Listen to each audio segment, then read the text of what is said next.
What's up, guys? Isaac here with IAM Real Estate, and I wanted to make another video today because a couple days ago I was scrolling down Facebook and I came across an article, a blog. I really don't know what it was. I don't know who wrote it. Unfortunately, I should have wrote down, the title or the author or whatever so I can give that person credit because it was a pretty cool article. But I really don't remember, unfortunately. But the article was about 15 questions that you should be asking.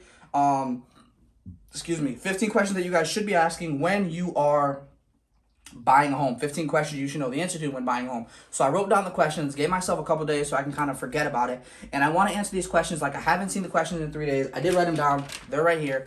Haven't seen the question in a couple days. So I'm going to kind of look at it and just first thing that runs to mind. I'm in front of the whiteboard in case, guys, I'm kind of a visual person. In case there's anything that I do want to draw, anything that's going to make it easier for me to kind of explain it. But I wanted to answer these questions like, hey, listen, you're walking up to me on the street. I'm going to give you the most honest answer I can if you're just going to ask me this question. All right, let's jump right into it. It is 15 questions. Try to bear with me, guys. Try to stay with me. I'm sorry. What is the first step in the home buying process? Getting pre-approved. No questions asked. That should always be the standard answer. It should be the answer that you get from every agent, every lender, every attorney that you ever talk to. Anybody who's ever bought a home should tell you first step is to get pre-approved, period. You don't know what you can afford if you don't. How long does it take to buy a home? Or how long does it take to find a home? I'm sorry. To find a home, that just kind of depends on you. I always say know what you want, know what you need, and know the difference. The reason is because I've been with a client where I met him. 3 hours later, he was approved. 24 hours later, we found the right house, and he was under contract. It's that simple sometimes. It's that fast. And I've also had a client where I've been working with her for 2 years currently. 2 years, and we haven't found her the right house because she doesn't know what she really wants. And, sometimes you have those clients. So it kind of depends on you guys. Know what you want, know what you need, know the area, know what's going to make you happy. That's the best answer I'm gonna give you guys there. It's just case-by-case basis. Next one says, what is a seller's market? And then it actually says, what is a buyer's market? And then it says, what is a stratified market? All right, cool. So this is the perfect one to use the whiteboard for. This is why I bought the whiteboard, guys, for this situation just like this.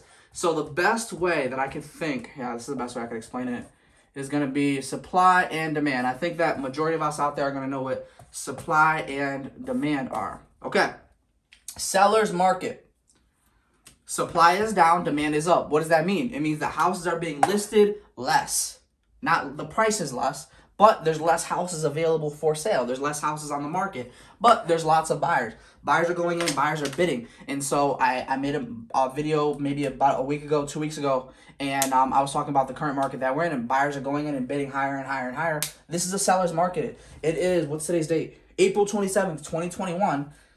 Yeah, April 27th, 2021. This is the definition of a seller's market. All right. What is a buyer's market? Question number 5. Boop.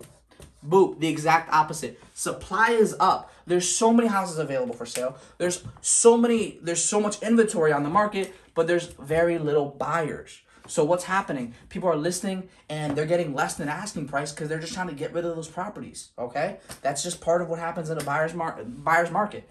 All right, they're not necessarily getting less than asking. Sometimes they're getting at asking, but again, a lot less bidding wars. And then what is a stratified market?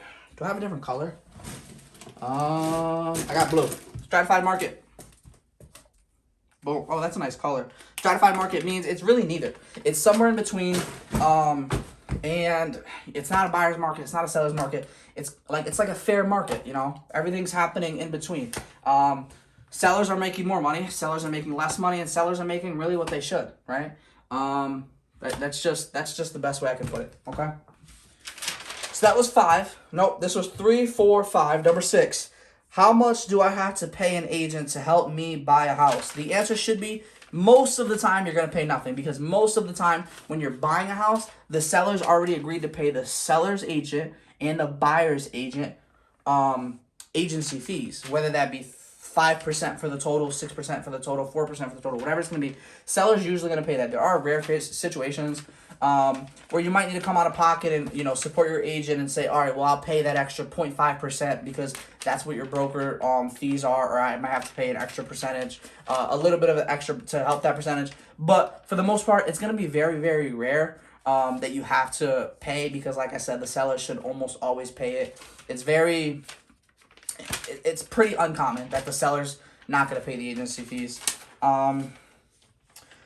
Number 6. Oh, no, that was number 6. I'm sorry. What kind of credit score do I need to buy a house? Very simple, 620. FHA is going to pre-approve you. You can get pre-approved for FHA if you have a 620 credit score. Anything lower than that, there are lenders that will work with you, but it's like kind of a case-by-case situation. This lender might work with you. This lender might not work with you. And this lender might work with you, but you're going to have to pay extra at closing, and nobody really wants to pay extra. So 620 is going to be my standard. Anybody that asks me, if you're pulling up to me on the street, if you're writing to me on Facebook, hey, what do I need? 620, okay? That was number 7. How much do I need to buy a house? This is one of those that depend. I would say let's just rock with the FHA, because FHA you're normally gonna FHA you're always gonna pay 3.5% down. So it's 3.5% of whatever your closing. I'm sorry, not your closing costs. 3.5% of whatever your purchase price is. If you would have asked me a year ago, maybe like a year and a half ago, I would have said, you need probably somewhere between like $6,000 to $10,000. But in this market, you're gonna need a little bit more because prices are rising. I would say you're gonna need somewhere between $8,000 to $12,000. Okay.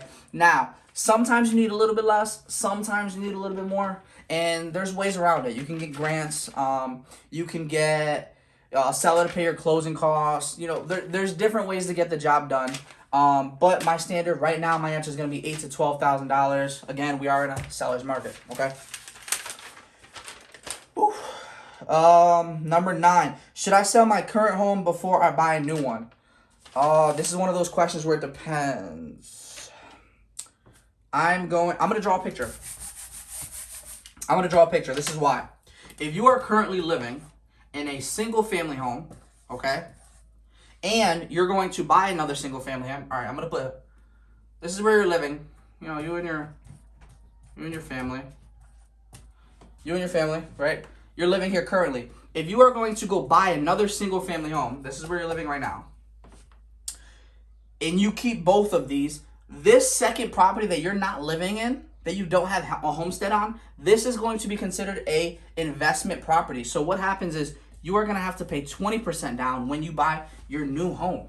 Okay, you're gonna have to pay 20% as if you were an investor. If this is a $200,000 house, you're talking about having to put 40 grand down. That's before closing costs. Okay, 40 grand down. So I would say if you're living in a single family home and you're buying a single family home, then the answer is yes. Sell your current home before you buy your next home. Now, if you are in a multi-family home, that is a little bit of a different situation, and this is a case-by-case basis. If you're in a multi-family home and you got this one rented, and this one rented, and you're like, you know what, I'm ready to go get a single family home, and I'm going to rent this other one out to somebody else, it might just be worth it to pay the extra 20% over here, because now you got, I don't know, at least $4,000 coming in monthly. You know, it doesn't, you know, that's steady income.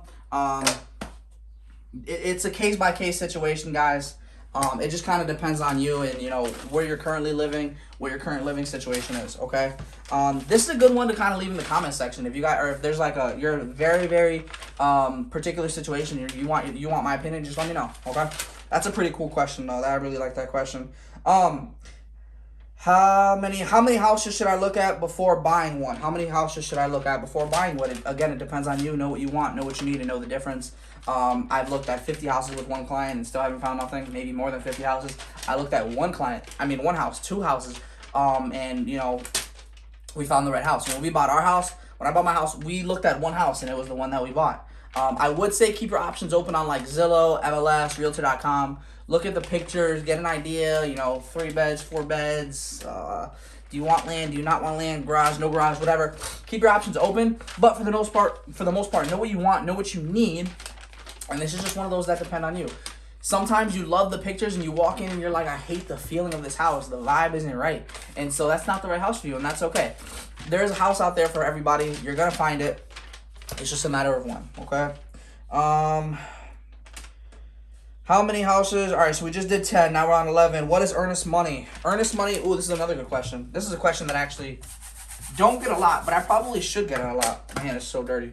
All right, so when you're buying a home, there is 3 times that you should be placing money. You're giving money to your agent. You're giving money to your, you're not going to get to the lender. or you're giving it to your attorney. There's really only 3 times. The first time is when you're placing the offer. The day that you're placing the offer, you just went and seen it. You just went to the open house, and you're like, dang, I really want this house. All right, you're going to place an offer. Now you have to place a good faith deposit. I'm going to say it again. Good faith deposit.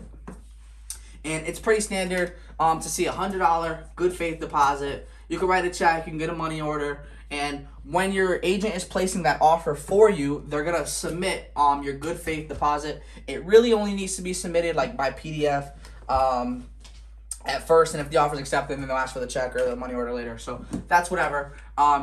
Your second deposit is going to come after you are under agreement. The day that you sign your, I'm sorry, not under agreement. You're under contract. The day that you sign your purchase and sales agreement, you have to place another deposit. Now, it's pretty standard to see deposits under $5,000. I've placed deposits that are bigger than $5,000, but again, pretty standard to see them under $5,000. If you are doing a $1,000 deposit, total $1,000, you've already placed $100. That means you have to put another $900 down. These two are your good faith deposit. That means not your good faith. This is your earnest money deposit, okay?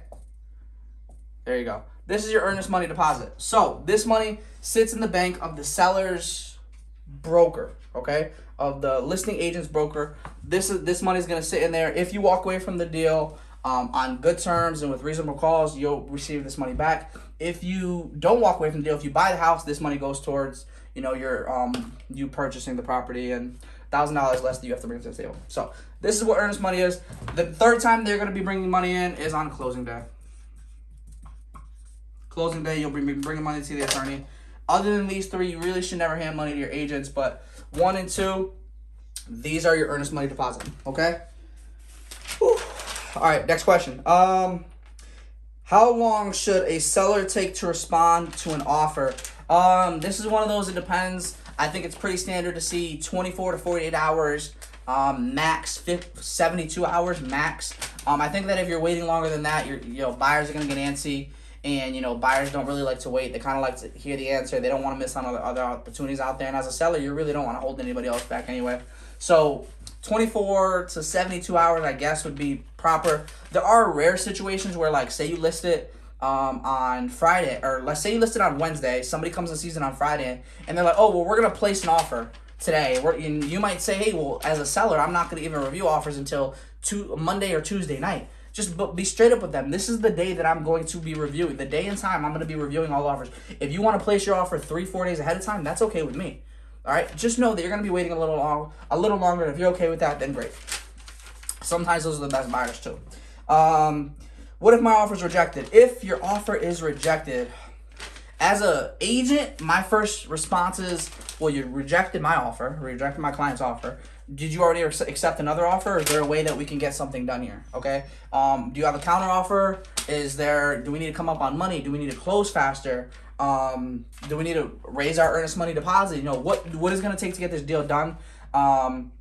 If they've already accepted an offer, it kind of sucks. That just means you kind of got to move on. There's nothing really more to say about that. But always ask, all right, thank you. Do you have a counter? Thank you. Have you already accepted another offer? Is there a way to get the deal done? That's my first instinct. That should be everybody's first instinct, I think. I could be wrong. All right, we're on 14, guys. That means 2 more questions. Should I order a home inspection? Never skip your home inspections, guys. Never skip your home inspections. Even if you're in your offer, you say, oh, house is being sold as is, where is, we're waiving inspections. Don't actually not do your inspections. Okay, you can still say house being taken as is, where is, inspections for informational purposes only, but still do your inspections because you want to know what you're buying, okay?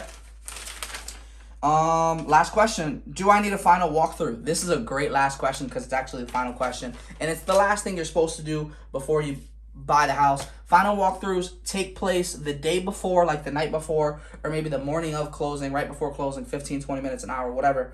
Always do your final walkthrough. Never skip it. The reason is because if you have not been to the house in 2-3 weeks, you don't know what the house looks like. You don't know if it's been cleaned out properly. You don't know if there's a hole in the wall. You don't know if the electrical that you asked to be fixed is fixed. You don't know if all the appliances that are supposed to be there are supposed to be there. You don't want to go and close on that house and then come in a couple hours later with the keys and say, wait, something's not right. Well, guess what? We're already on record. You already paid. There's nothing anybody can do. You screwed up. All right. That's not necessarily true. That's a little bit of an exaggeration. Usually people are nice and they'll be like, oh, we made a mistake, we'll fix it. But Point is, never skip your final walkthrough, guys. Listen, I'm not a genius. I'm not an expert. I'm not perfect. These are all my opinions. This is the best way that I would answer these questions. If you guys have any comments, questions, concerns, thoughts, drop them in the comments section. Please share this video. Keep sharing the videos. I really appreciate everybody's support out there, and I hope you guys are enjoying them.